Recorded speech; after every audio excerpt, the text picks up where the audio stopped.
Garamagat agus Fáilte Rota and Tara. Really like to welcome Minister Norma Foley to the House. And Minister, just in your opening speech, where you mentioned that it's the 27th of June was when you were nominated, it's just phenomenal to think what's happened, in that year and really what's been achieved.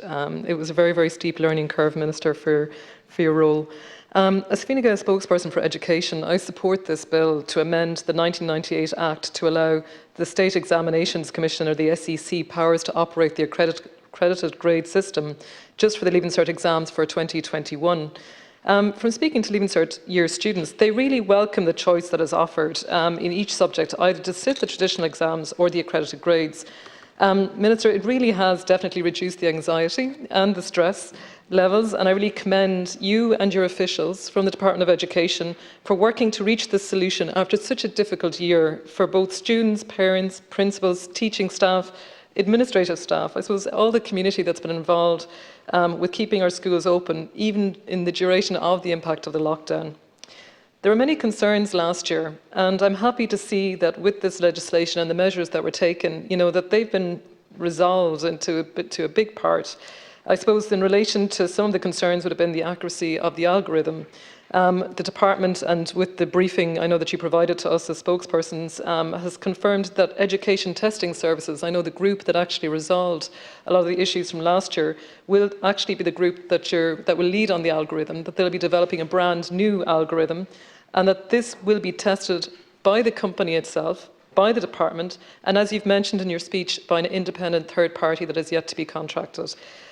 This can only strengthen our confidence and mitigate against the difficult issues that we encountered last year, and that it's such a severe impact on students. I suppose my main concerns really had been around the quality assurance, and I'm really delighted to see that these measures have been put in place. I'm also very happy to see the ranking, which is also a major concern, has been removed and that teachers do not have that this year. And also that there are modifications to the exams to allow further choice in exam questions. I know that for the out-of-school learners, we're looking at roughly 1,600, that there'll be panels of 3 teachers at school level will be formed to evaluate evidence. And within this bill, there are necessary elements as well. There are sanctions there to withhold results in the event of canvassing of teachers by students, parents, or giving of false information. But again, that this will be handled in a very proper way, that it will be engaged in conversation and so on with all groups. And also that there's indemnity there for teachers and tutors.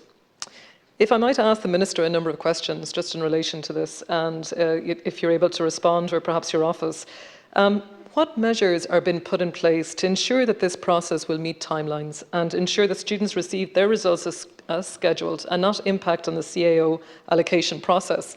I'm aware that extra staff have been seconded into the SEC, but just if you have any comment on that, Minister. In relation to fifth years now, who've been impacted this year and last year, does the Minister have any measures or, I suppose, feedback on what measures might be taken into account when they do the Leaving Cert next year? For the out-of-school learners, as I've mentioned, over 1,600, and again another 800 or so for non-curricular languages, very difficult to get a calculated grade last year. For these students, I suppose they'll have to, the panel of 3 teachers has to review evidence from qualified teachers and tutors. But could I ask, and perhaps more so for your office, the detail on acceptable evidence? What sort of acceptable evidence, and has that been circulated to principals and schools? Also contact in a timely way. Will the department be proactive engaging with these out-of-school learners, or will it be the school? In terms of resourcing for the schools, administrative supports are very important, and I welcome that the Minister allocated funding for Leaving Cert aids in March of this year, 50 to 60 days. There has been a huge load on principals. I'm sure the Minister is very aware. They've been absolutely phenomenal in everything they've done this year. But there has been a huge stress, there is burnout, and I suppose I'd really like to acknowledge, the extra work allocated to school secretaries as well. From what I understand, there's an extra element this year that previously may have been done by the State Examinations Commission. Just, I suppose, under the Department of Further and Higher Education, Minister Harris has committed again to providing extra places in college. That's an extra 2,000 places, and we also know from the apprenticeship programme it's increased from 6,000 to 10,000, and the target is within or by 2025. But can I ask the Minister, in what way is the Department of Education supporting the delivery of extra places here? Is it possible that placements can be done, or for special needs assistants, that we could have extra teaching placements? So in other words, how can we support that if possible? And the silver lining, Minister, here is the chance to review the Leaving Cert format. We can see how continuous assessment could relieve some of the pressure during the exam period. The senior cycle review by the National Council for Curriculum and Assessment, the NCCA. From what I understand, Phase 1 has been completed, the scoping, 2016-2017, Phase 2, school-based review and national seminars. Phase 3, emerging themes from the review were gathered in the senior cycle review consultation document. And if I'm correct, the next stage of the review is the generation of an advisory report, I believe, by the NCCA for the Minister. And again, this will look at priority areas. This, of course, if I might be correct, was done in advance of maybe the impacts of COVID-19. But can I ask the Minister for her perspective on this, whether it can be accelerated? Because really, we have such a silver lining. We have a real opportunity here to look at continuous assessment and what that's actually brought for students this year. And we can see how that's reduced the levels of stress and anxiety, and perhaps better impacts on some students that don't perform so well in an exam setting. Just on the update on movement around schools, from speaking with principals and teachers, I suppose, currently students are in the base classroom and teachers have to move lock, stock and barrel.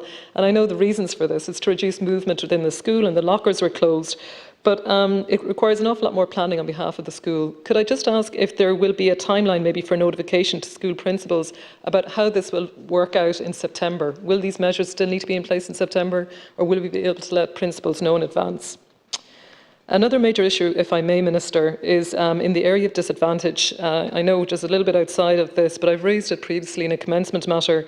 The DESH resource allocation system, there are currently not timelines available for the completion of this review. I suppose my query on this, Minister, is whether it's possible to set up tiered support for schools that are urgently in need right now. We know that allocation hasn't been done since 2015. There were 70 schools reviewed in 2017. The Hot School Meals programme comes out of the Department of Social Protection. Homeschool Community Liaison comes from the Department of Children.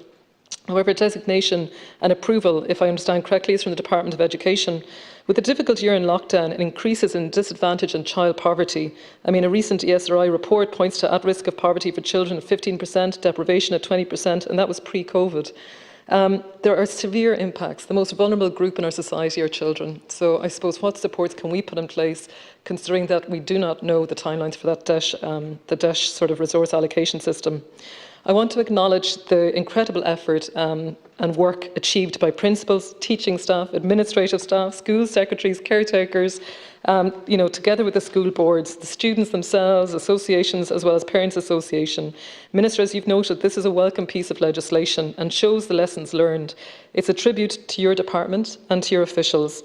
At the heart of this bill is the focus on the student's experience. Really, it really is, and it's great to see it. And it's really to ensure that students have an opportunity to move on their next step, on their next career path, and to progress, and either be it further education or to earn and learn through apprenticeships or the traditional model of going to college.